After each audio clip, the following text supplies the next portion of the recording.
My name is Cecily Gordon, and I studied abroad in South Korea with CIEE in summer 2015. There are like tiny cultural differences, specifically like how you dress and like gender roles and things like that. I think it was kind of a culture shock for some of my fellow classmates because they're used to being a little bit more, I guess, American is the best way I can explain it. And in that country, you know, if you ever travel, you have to change your behaviors and change how you view things a little bit. So there weren't a lot of big cultural differences, but they're definitely there. Actually meeting my family for the first time, because the first time I saw my family, I was only 4 or 5. So actually meeting them as an adult and like actually being able to interact with them, I think that was one of my best memories. So part of my program that was built into it, we were supposed to like tour parts of Korea, like to understand the culture. So we visited a Buddhist temple, and that was really cool because at this Buddhist temple they had all this beautiful artwork. It was fantastic. And then we also went to a Confucian school, and it was really cool because like the school is still in session, so we had little kids running around saying hi and like speaking in English, and we got to see how Confucianism worked and like how it functioned in Korean society. Once you go abroad, it really changes how you view the world, because like here in America you watch news like, oh yeah, I watch the world news, I know what happens in the world.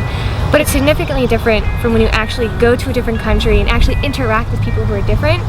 You can just see how they view the world and what their points of view are. And so I think the biggest lesson I learned was just understanding how different the rest of the world is from us. I also learned more about myself because even though I had my family there and they were like making sure I was okay, making sure I got around safely, there were a few times I had to be a bit more independent.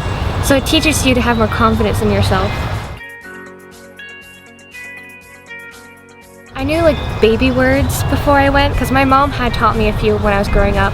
But before I went, my mom gave me a few pointers, like she wrote down a few important phrases that I should know. And then before I went, I also tried to brush up on all that baby Korean that I had.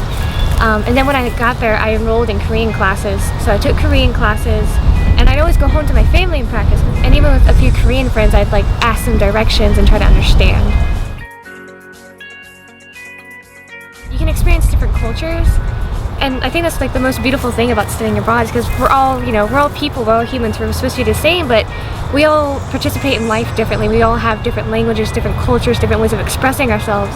And it's just so wonderful to go somewhere and just see how people live their lives. When you study abroad, people notice this about you, like, oh, you're a student and you're studying in my country, and they're more than willing to share their culture with you. They're like, oh, here's my culture, this is how I do things, and they want to share with you. So it's a great experience to just see the world and meet people.